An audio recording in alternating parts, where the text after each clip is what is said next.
is Sam Allred. I bring you greetings. This is an introductory webinar on our leadership program, Emerging Leaders Academy. And I'm so grateful that you're willing to spend some time and let me just talk about it. And I'm just going to share kind of what it is and how it works and really why I think it's needed. So let me start with that first. You know there's a flood of retirements. We have more retirements from our profession than we've ever had in the history of the profession. And that's the baby boomer bubble moving through, and all of these seasoned partners are lined up at the door and headed out of the firm. And literally within a 10-year or so window, we'll retire more partners in 10 years than we've retired in 20 years combined. So it's a unique time for our profession. So leadership development, that's just one of the reasons why it's important. But because of that flood of retirements, leadership development is a big issue across our profession. And we have a concern, a real honest concern, and that's that the profession, or at least many firms in the profession, have not taken seriously enough the responsibility. And notice the words, to adequately prepare our future leaders. It's not just about getting them good enough to be voted in. Firms do that. It's not about taking the votes. Firms do that. They line up people, they talk about them, not physically, but they talk about them, and then they vote them in. It's about, have we properly prepared the next generation of leaders to be highly successful? Have we prepared them to come in with minimum problems? You understand what I mean by that? Partners that get off the radar screen and don't want to enter timesheets, don't want to do billings, don't want to do the training, don't want to do the evaluations, don't want to do the business development that's needed, all the other things that require some heavy lifting. Have we adequately trained and prepared the future leaders so they'll actually come in and be great partners, perhaps even better partners than we've ever had in the history of the firm? I don't think firms have taken that seriously enough of what it takes to adequately prepare future partners. Most of the leadership programs that I've heard about, we don't spend a lot of time looking at them or discussing them, but I have comments that I've heard through the years from managing partners who are dear friends of either programs in or out of our profession, and they consistently seem to lack 5 things. These 5 things, and these are critically important things. They ask too little of participants. In other words, if a participant participates in a leadership program that asks little of them, it's meant to be more enjoyable than it is to be a learning experience, then those who put them in the program won't notice a change. And that has become frustrating over and over and over again. And largely that change, that lack of change, lack of noticeable change comes because the program has asked too little of the individual. The program creates a disconnect from the firm. All of the training happens away from the firm, and so the individual gets somewhat disconnected between what's really going on in the firm and the individuals connecting to that individual being trained. The learning experience happens in big doses several times a year. The learning largely happens twice a year rather than consistently throughout the year. The focus is more on doing things than on becoming a specific leader. I'm going to focus on that more and talk about that more. And then the programs are expensive, thereby making it challenging for the firm to train the adequate number of leaders that firms really need to train because of how many partners are moving into retirement. And that, coupled with the planned growth of the firm, requires a certain amount of leaders need to be trained to be great leaders, carrying the firm forward and perpetuating it into the future. Our belief is that firms should be doing most of their own leadership training.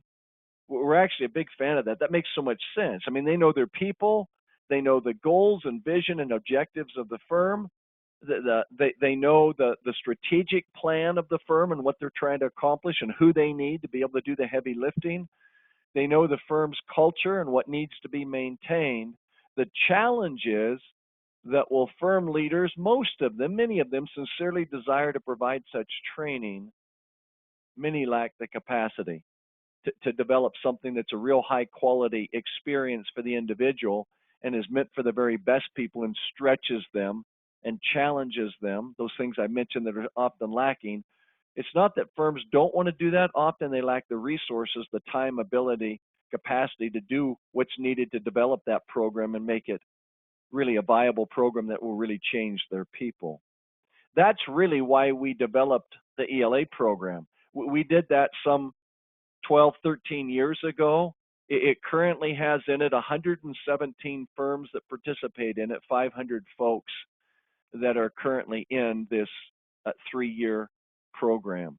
And it was designed because of firms coming to us back in 2006, managing partners that were very good friends that said, hey, we've tried different things. We need something that really is noticeably different for our people. We need to really have them developed in the kind of leaders we need. We're willing to do our share of heavy lifting, but we're not sure if we do it all, it's going to be the program that they need. That's why we put that together. There's a statement at the bottom of this slide, the program has been very successful. I say that not based on its growth, it's had phenomenal growth, or on its reach in terms of how many people have been through it or in it right now. I say that really based on two key indicators. The one indicator is what the participants themselves say. That has always been an important indicator for us as to how successful the program's been. What do the individuals say? Not just if they've enjoyed it, but did it really stretch them? Did it really help them develop greater skills and confidence and ability? Did it really propel their leadership within the firm and prepare them for significant leadership roles within the firm? Right now, there's so many individuals that have graduated from ELA in the last 13 years that are now managing partners in our profession, PICs, regional managing partners, service line leaders, and those kinds of things. And then the second indicator that we use is significant for us is what the firm leaders are saying. What are they noticing? I got an email the other day from a managing partner of a firm. We discussed this about 4 years ago, 5 years ago now. They had nobody in ELA call, discuss that, and just really wanted to know what it was. And so we walked through that. And he says, at the end, I feel like this will be helpful. We're going to try it. And they're a good sized firm. They're top 40 firm in our profession. So he put 5 people into it and has since put 5 or so people into it each year. So now they're 4 or 5 years into it. And we had an email exchange about something the other day. And he said this, and this was the word for word wording in his email. Thank you for your ELA program. We've seen a measurable uptick in everyone that we've enrolled in the program. Well, that's what we designed ELA to do. Make a noticeable difference in those that are in it in terms of them stepping up, reaching out, taking on greater responsibility, getting out of their comfort zones, growing their skills, and a variety of other things. That's what it was designed to do. It's always great to hear that, but that's our measurement of success, those two primary indicators. Here's the quick roadmap. I'm going to quickly go through 9 principles that we developed the program around. What was significantly important to us when we started a blank piece of paper and said, what kind of leadership program do we want to develop? It was all based on 9 key principles. I'll discuss those quickly, and then I'll just give you an overview. What's the program made up of? What happens in each of the 3 years? And then the last, number 3 is just some key dates that I'll cover quickly. And then if you've got any questions, please chat them in. I'll respond to any questions that you have throughout. If you want to chat a question into the GoToWebinar, I've got my chat screen up and I'll respond to those questions. So here's the 9 principles of leadership development. The first, the primary focus, if I boiled ELA down into one pithy statement and one focus, primary focus, this would be it. We're trying to help individuals in the program understand what it takes to become high yield, low maintenance leaders in the firm. That we talk about that incessantly throughout the program. And we, in great depth, we talk about what it means to be high yield, what it means to be a high performing partner in a firm, in all the key areas of discipline. And then we talk about what it means to be low maintenance. Too many partners in our profession aren't trying to be low maintenance. They're on all the exception reports. They're not entering timesheets, not doing their billing, not doing business development, not providing shadowing opportunities or mentoring opportunities, not really taking the time to coach and develop successors, and on and on and on. we talk in depth about 23 maintenance areas that a leader should never be on. And so that's one of the big focuses of ELA, is teaching the participants how to be high yield, low maintenance leaders in their firm. Another principle, we believe that learning needs to be continuous. We're not big believers in having learning stored up, teaching stored up, and you only deliver it once or twice a year. And even if it's 2 or 3 days, there's only so much somebody can take in and do something about. We're a big fan of continuous improvement, continuous learning. And so therefore, the learning's got to be delivered in what we call digestible doses throughout the year. And I'll talk about in the program how that happens. But we need learning to be ongoing, not just only happening once or twice a year. It's the same concept. If somebody wanted to get in better physical shape, if they're super busy and they say, well, I just can't afford to go to the gym, 3, 4, 5 days a week, so I'm going to save it all up and I'm going to block out 3 days on my calendar, and for those 3 days, that's all I'm going to do. That's a stupid plan, and that's not going to get somebody in better shape. It's probably going to hurt them significantly. If somebody wants to get in better shape, they do it regularly. That's the same thing about getting in better leadership shape. They need to be doing it regularly. Because of that, individuals must be able to and expected to apply what they learn on a regular basis. They need to buy into that and recognize that learning needs to be ongoing, not something that only happens, set aside your calendar and only happens a couple times a year. The current firm leaders have to be involved in that training. They can't abdicate that. We are not believers that somebody ought to be able to write a check and say, you go train our people. That makes no sense to us at all. Not at all. And so they need to be involved in that. They need to ensure that the participants are able to connect what they learn to what's going on within the firm.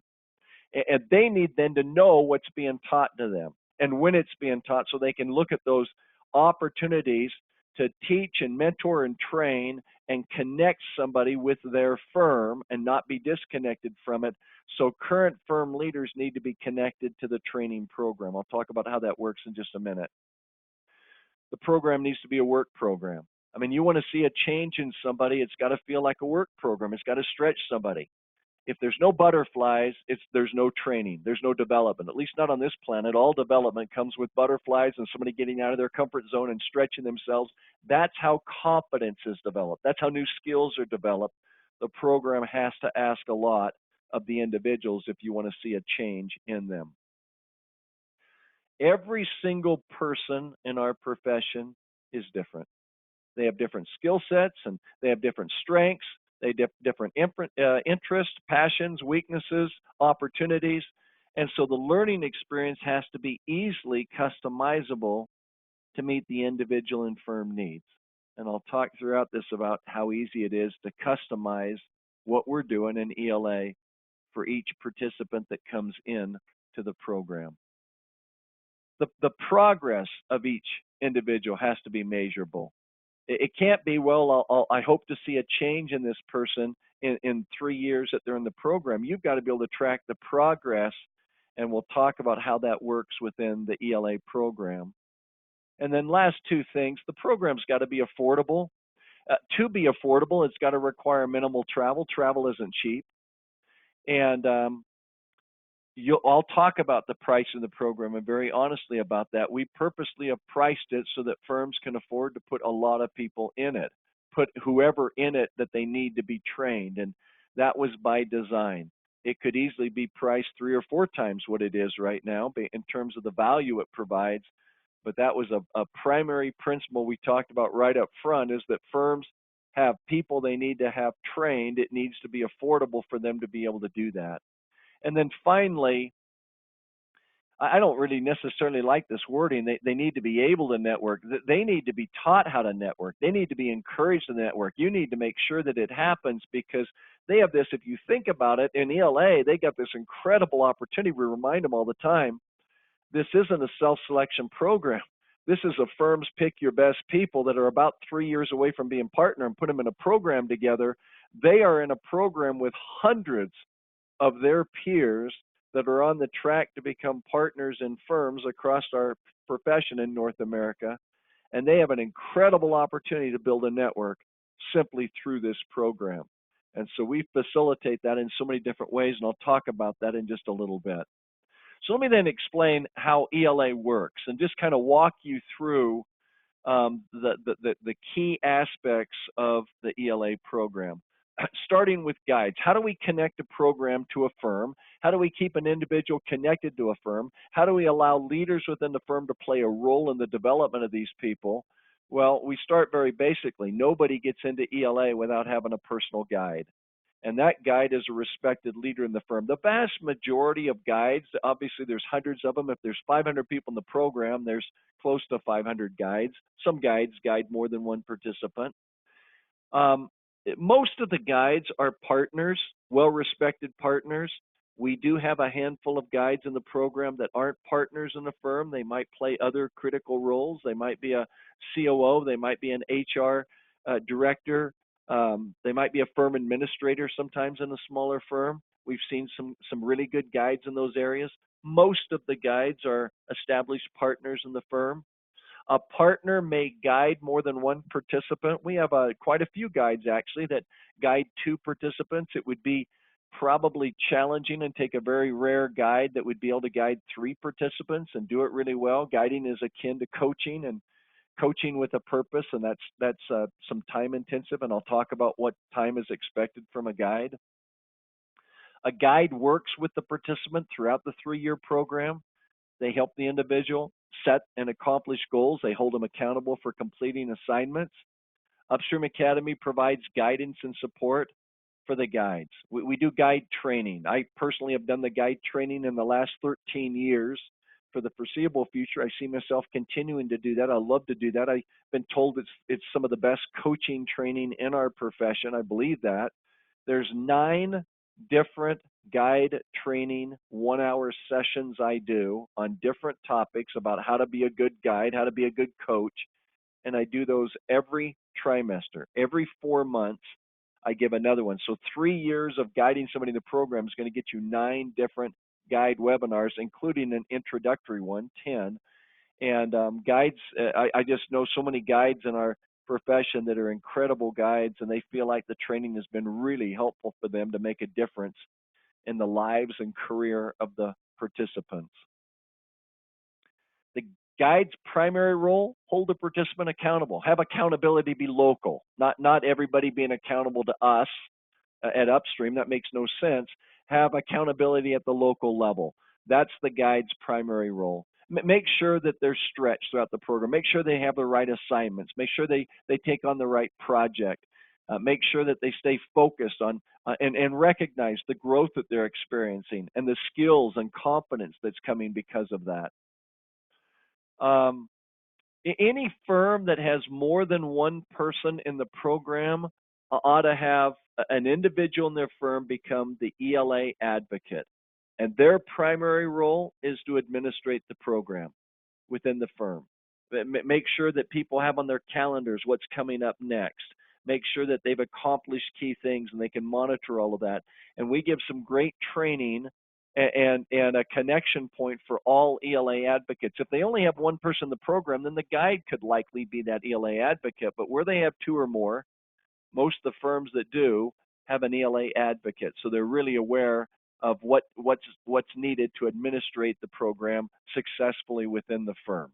And we provide training and guidelines for those ELA advocates. The second aspect of the program, we have training happen almost every single month. And we do that in a forum that we call leadership training forums. We think that's very well received and very helpful. Myself and Jeremy Clopton do most of that training.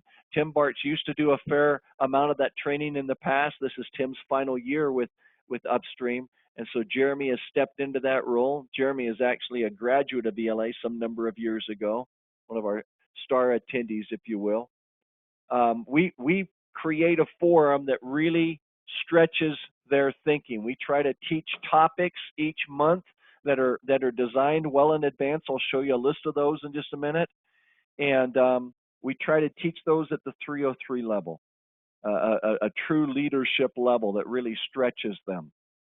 That happens pretty much every month of the program. We We found that we don't do a lot of those in um, March and April because of just the struggle with how busy everyone is, but we do them all of the other months of the year. They receive in advance the PDF of the presentation, several questions to consider that we're going to discuss in depth, and any other material that might be pertinent to the presentation. We do record those. We put them onto a system. We're going to talk about this later, but the online progress tracking system, we call it the OPS system. And so that they can, if they miss the live one, they are required to listen to the recorded one. We have really good attendance, but we recognize there's conflicts. With 500 busy people, there'll be conflicts. And so if they miss the live one, then they're required to listen to the a recorded one. Here is really what we cover, and I'm not going to spend a lot of time on this, but I do want to point out a couple things. In their very first year, we focus on two specific areas of discipline: personal effectiveness, how they ought to be using their personal time, their non-billable time, and client management. What they need to do to develop individually and the client management are the two things that we focus on. So topics like setting and accomplishing goals, how to use their time wisely, capitalizing on their personal strengths and talents, doing some damage control on areas of weakness, becoming a recognized expert, making sure they understand the difference between great clients and poor clients, moving from historian to trusted advisor, what they need to do to throughout their career become a better and better advisor for clients each year, not remain in the role of a historian, what it really takes to provide exceptional service, and how to really help with successful client transitions as partners move into retirement. The second year, these two areas of discipline. We focus on team development, developing other people around them, and business development. These aren't the only times they'll hear these topics, but this is what we focus the leadership training forums on.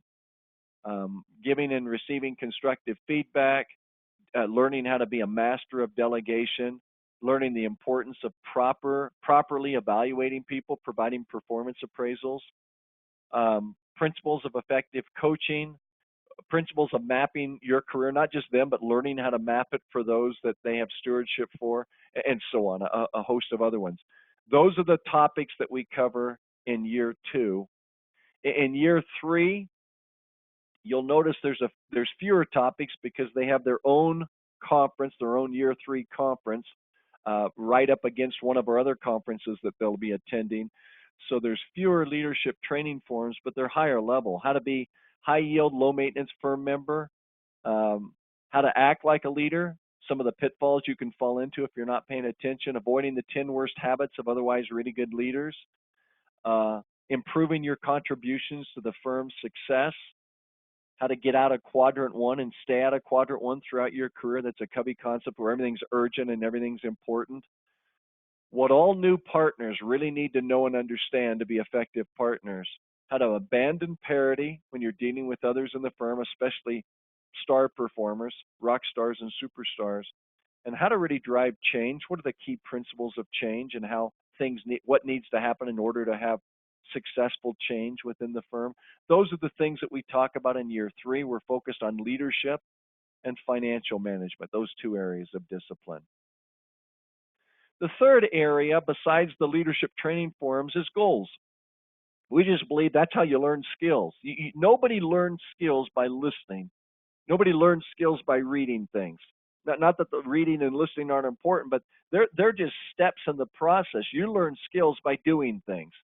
And so that's the key emphasis of the ELA program. It's all about doing to become a better leader, not just listening or reading, but doing things to become a better leader. And so throughout the year, we want them working on goals. We want those goals to be stepping stones for them. We used to, and this is a change, for the last 12, 13 years, we've always had them pick certain goals at the beginning of the year. I've got to be honest with you, I'm not a fan of yearly goals. When anybody tells me they've got a goal that they're going to do in a certain year and they got 12 months, I mean, human nature is put it off. Why work on it now? You got 365 days. And when they finally work on it, some passion's gone and other things. So we like goals that have a little more of a shorter time frame. They create a sense of urgency, a sense of passion. And so our goals beginning this fiscal year of the program will all be tied to our leadership training forums. Each month when they have a leadership training forum, they'll be selecting a goal to work on for the next 30 days. And we've shared that with a lot of the participants. They're very excited about that approach. They know the value of those leadership training forums to begin with, and their goals being tied to a forum is really exciting to them. So each month that we teach a leadership training forum, we'll provide a list of potential goals, and the participants will choose a goal along with their guide. They'll choose a goal that they're going to work on for the next 30 days before the next session. And the guides will work closely with them to make sure they're selecting goals that stretch them, that are appropriate to where they are in their career and responsibilities within the firm.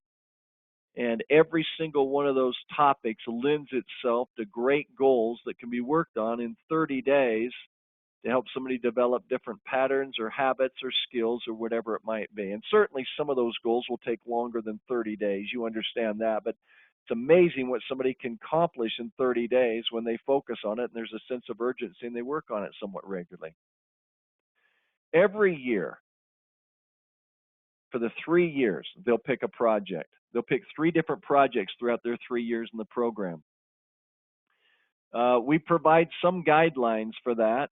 The guidelines are really this, that the project needs to stretch them. It needs to get them out of their comfort zone. It needs to be specific and benefit the firm.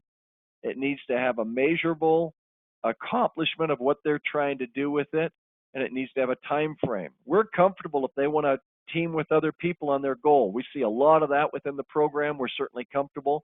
2 or 3 people get together and want to take on a major project. We're fine with that.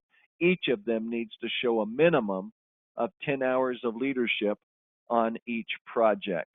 And we know if it's going to stretch them, if it's something they haven't done before, if it's not going to be easy, if it's going to take their very best effort, if it gets them out of their comfort zone. That's what we're looking for.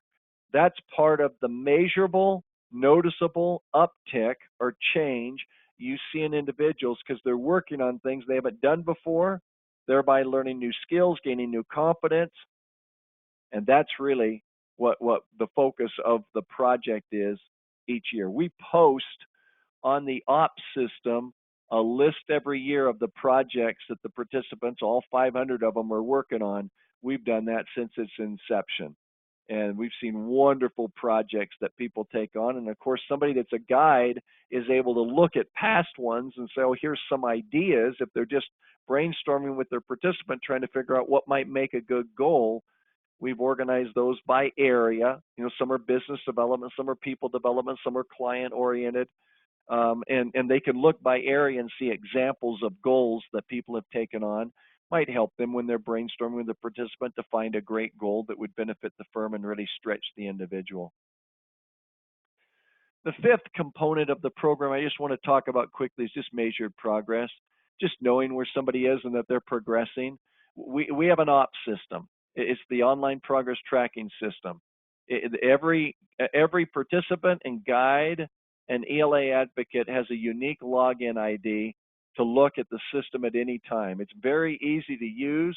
You can measurably see what somebody's working on. We can track where they are on their project. We can see where they are and what goals they've set. So after each leadership training forum, we can see whether they've listened to it or not. We can see what goals they've picked after the leadership training program or goal they've picked. We can see the progress they're making on that. There just needs to be a way to be able to track progress on an ongoing basis and not hope that you just see a difference in somebody in a 3-year program. Everything that we do within ELA is posted up on the ops system. So everything for the participant, everything for the guides, everything for the advocates is all up there on the ops system. So it's so easy to access what we're doing if somebody's in the program. The 6th aspect of the program, and I alluded this earlier, is networking. Again, networking in and of itself is vitally important. Somebody building a valuable network of people they've helped, people who will help them throughout their career is vital. ELA gives any participant such a step up. It gives them access instantly to 500 of their peers, and they can learn so much by looking on the ops system and other places about their peers. If somebody's just been appointed and they're the new transfer pricing expert in the firm, they can instantly look and see who else across ELA is an expert in transfer pricing. If they're in the healthcare niche, they can look instantly and see who else is in a healthcare niche within the ELA program. They have opportunities to connect with their peers. One of those key opportunities each year is to attend a conference. ELA puts on, or Upstream puts on some incredible conferences, and individuals have a chance to participate in those conferences and to be able to meet their peers and get connected with their peers. So every year in the program, each ELA participant will attend one of these conferences. We encourage them in their first and second year to attend one of the ELA conferences. So let me just show just for a second the conferences that will be held during the fiscal year, this next fiscal year of the program. We do two big conferences for the profession. One is our Headwaters Leadership Conference. There's the dates. It's always in July. It's usually either in Denver or it's in Park City. This next conference coming up this year will be in Denver on July 9th and 10th. Next year it will be back in Park City. It is our leadership conference. We bring in key speakers. We probably have 140 to 180 people that attend that conference. Best Practices Conference is always about people. How you get the right people, how you develop them, how you advance them, how you keep them engaged, how you retain them, those kinds of things. We bring in key speakers. It's always held in latter October, the last couple of weeks of October. It will be in San Antonio, Texas this year. If somebody is in year 3 of the program, they will come to either Headwaters or they'll come to Best Practices. It's already built right into the price. They don't pay anything else other than obviously their airfare and hotel. They will come to one of those two conferences. The day before those conferences, there'll be a year 3 conference. So on July 8th or on October 21st, there's a year 3 conference. About half of the year 3 people will come to one, the other half will come to the other one, and then they'll stay for that major conference. If they are in year 1 or 2, our preference would be, and they'll get the most out of, coming to a Emerging Leaders Conference. You'll notice all of those are identical. There's 2 of them in Nashville, one on September 22nd and 23rd, and one on September 24th and 25th. There's one in Las Vegas on January 14th and 15th.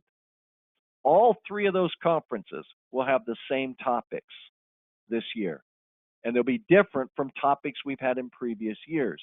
So if they're in year 1 or year 2, we want them to pick one of those. Those will have roughly 100 people in them, maybe 120 people in them. We try to limit it as such so we're not having one with 200 people in it, but they will come to one of those in year 1 and year 2. In year 2, they'll be in different cities. There'll also be a couple in September and one in January, and there'll be probably different cities than Nashville and Las Vegas. We frankly go out to all the participants each year and give them a list of 10 or 12 cities and say, pick your favorites, and whatever their favorites are, that's where we hold these conferences. There'll be another conference they'll attend in their second year. It'll be the same format, but very different topics. They will get so much out of those conferences with their peers. Only ELA participants come in year 1, year 2. If they can't make one of these conferences because of a conflict, they are welcome in year 1 or 2 to come to either Headwaters or Best Practices. The vast majority come to the Emerging Leaders Conference, and we hear time and again, and we have for now 13 years, that's the best conference I've ever been to. We hear that every year. These are great conferences where we sit them in table rounds. We put them to work on exercises. We mix up the seating. They get to meet a lot of their peers. They get to work a lot in a problem-solving mode, and we do all our teaching through that mode and take copious notes for the whole group. They love it, and it's really a great conference for them. We just finished one last week, and 2 of them last week, in Austin, Texas, that heard the same things we always hear. Best conference I've ever been to in my life. Three more quick aspects. Here's who's teaching it. Myself and Jeremy Clopton and Tim Bartz. Again, this is Tim's last year. So Tim and I have taught this largely in the last 13 years. Jeremy has started to teach with us last year, is doing a lot of the teaching with me this year, and going forward next year, it will be Jeremy and I that are teaching this.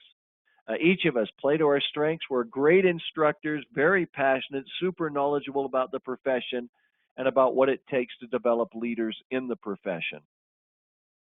There is an unconditional guarantee. We do this in everything with Upstream. It's exactly what it said. If you're not completely satisfied, we will, at your option, either waive your fee or accept the portion of the fee that reflects your level of satisfaction. We've had that unconditional guarantee and that wording and lived and stood behind it for 20 years that we've had Upstream Academy. Everything we do in Upstream falls behind that unconditional guarantee. So we just believe it's our responsibility to make sure that whatever your satisfaction is, that we're exceeding that. Whatever your expectations are, we're exceeding that. We take that responsibility. CPE is based on, the conferences have 16 hours of CPE or something close to that. The leadership training forums have 1 hour of CPE. So here's the investment. Before May 15th, the investment for each participant is $3,400 per year. We have a program called Upstream Academy Network. And for those, and it's got probably, 100 and some firms that are in that. So firms that are in UAN, they pay a different price. So they pay $2,900 if they register people before May 15th. After May 15th, the price for somebody that's not a UAN member is $3,650, and the price for UAN members is $3,150. The big thing that I do want to point out is that covers the total cost of the program. The only additional cost a firm would pay is the one conference they send them to, whatever one they pick that each year. They'll be paying for their travel, their lodging, and some of the meals. We provide breakfast and lunch and even a reception with hors d'oeuvres at each of the conferences, but they'll be paying for some of the meals and the travel and the lodging. So that would give you an idea of what the cost is. We call it the investment for somebody that's in the ELA program. The only other thing that I just wanted to reconfirm is the key dates.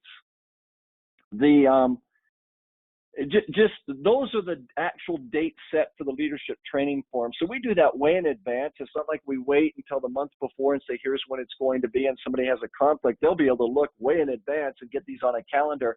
And that is, again, the role of the advocate within a full firm from administrating the program, is to get the dates of the leadership training forums on somebody's calendar. This new year that starts in, as you would see, June 29th is the very first leadership training forum. That time slot, you see it says 11 Mountain, 1 Eastern. That's the same time slot. That'd be the same as noon Central or 10 a.m. Pacific. That is the time slot that they will have their leadership training forums for all 3 years. So going forward, that will be their time slot, 1 hour. This will be when it is, and those are the specific dates. And for year one, those are all of the topics in year one. There's a new intro for brand new guides on June 30th at 9 a.m. Mountain, 11 Eastern. Will be an intro webinar for brand new guides that really need to understand what does it mean to guide somebody in the program, what's expected of me, and so on. And then the ongoing guide webinars, I said that's kind of like coaching training, and there's 3 of those each year. There's the dates for those and the times. July 13th, October 19th, and January 11th will be their first 3 guide training webinars, and it gives the time. Those are at 9 a.m. Mountain, 11 a.m. Eastern. And so that's some key dates starting in this fiscal year of the program. I already gave you the slide. I'll put it up again that shows the dates of the conferences, and each participant will be picking one of those. Again, if they're year one, we just strongly encourage they come to an Emerging Leaders Conference. They're going to meet the most of their peers there, the most number of their peers there, and it's going to be such incredible training for them to really learn and develop skills that they need And so we again encourage in year 1 and year 2, come to one of those emerging leaders conferences. Let me then go to questions. And I'm actually going to go to this slide here that gives my email address and Jeremy's and Tim's, and see if you've got any questions. Question, first one, is it possible to participate in the guide training only? We've never done that. It's actually been a long time since we even have discussed that. We've had requests periodically for that, and I always have decided, you know, that it really ties so much into what we're doing in ELA. I have no doubt that somebody would get a benefit if they didn't have a participant in ELA, because it really is coaching training, how to help them play to their strengths, how to help them do damage control, how to help them move them out of their comfort zone, how to help them increase their level of accountability, all those kinds of things that are, you know, coaching at its core. As of right now, it really is part of the ELA program. We feel like it's vital. In fact, let me just give you a different picture of this.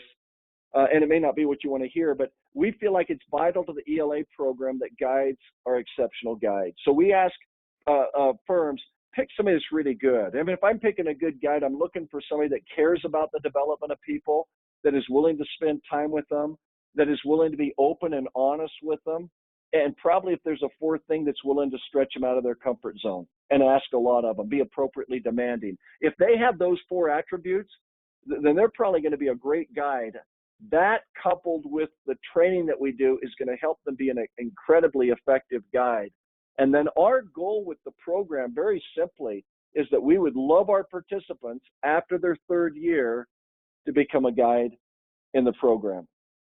So many of them now, because it's been around, this is the 13th year, we have so many guides now in the program that are graduates of the program.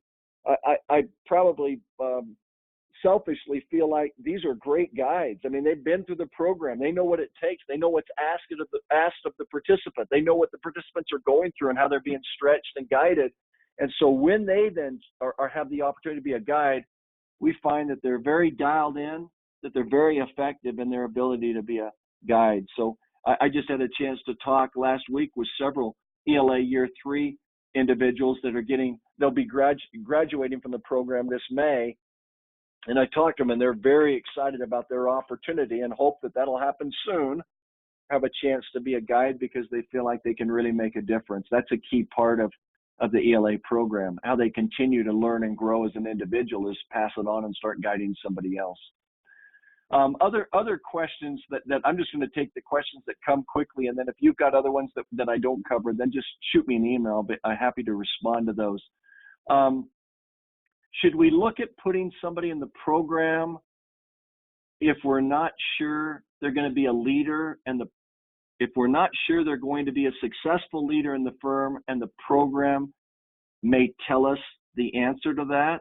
If I'm reading that correctly, let me just say, firms aren't using the ELA program to vet somebody, whether you keep them or not.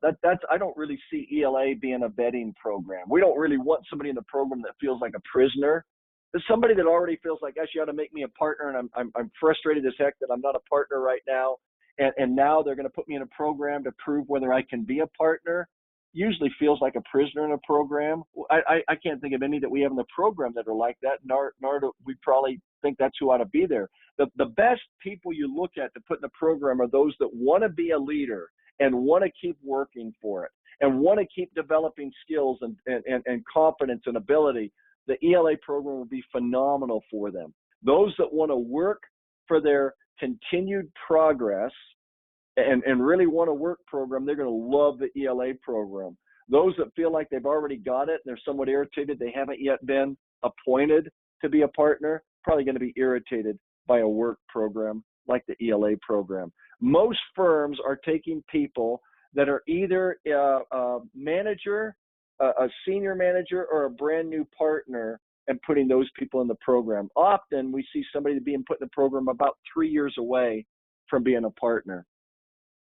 How is it handled if an ELA participant has something unexpected happen and needs to take a hiatus? Is that person able to continue winning if it's possible? Absolutely yes. I mean, that happens. We got hundreds of people in it right now, so somebody has an emergency, somebody has an accident. We've had, I hate to say this, but we had a little of everything. And carte blanche, absolutely, I can say yes. We work with them and say, what do you want to do? And we can just suspend where they are right now, plug them right back in later. Sometimes we had somebody that was, the last conference for this last fiscal year was in Austin last week, and we had somebody planning to come to that. They had planned that from the beginning of the fiscal year. They said, I want to come. And then their wife is pregnant and got sick. They've got a young one at home and couldn't make it. So I reached out to him and just said, geez, Teddy, we're so sorry you didn't make it to the conference. We absolutely love it when we're around you. And he said, hey, I've already talked, and I don't remember who he talked to, George or Kelsey, somebody, and said, I'm arranging to attend a conference next year instead of this one. We're very flexible and understand things happen.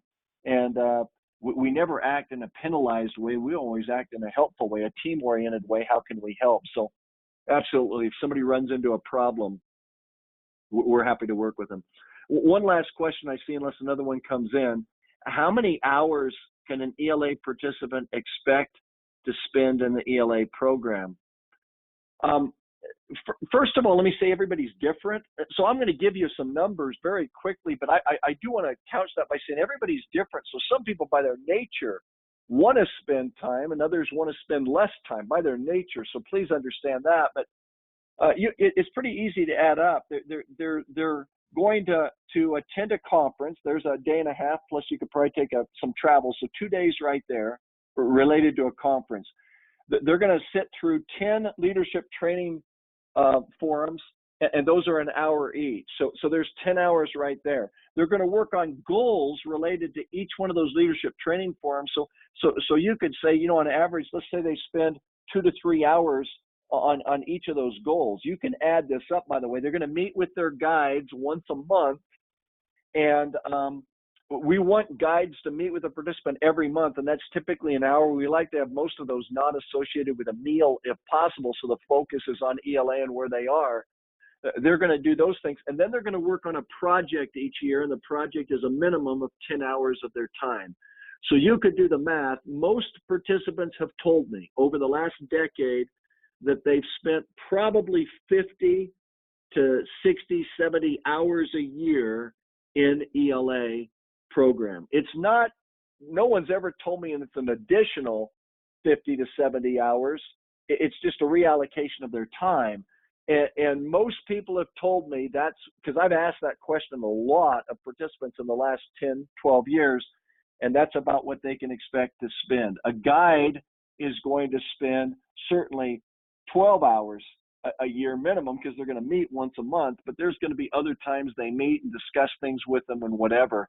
So a guide's probably spending 20 hours a year easily within the program.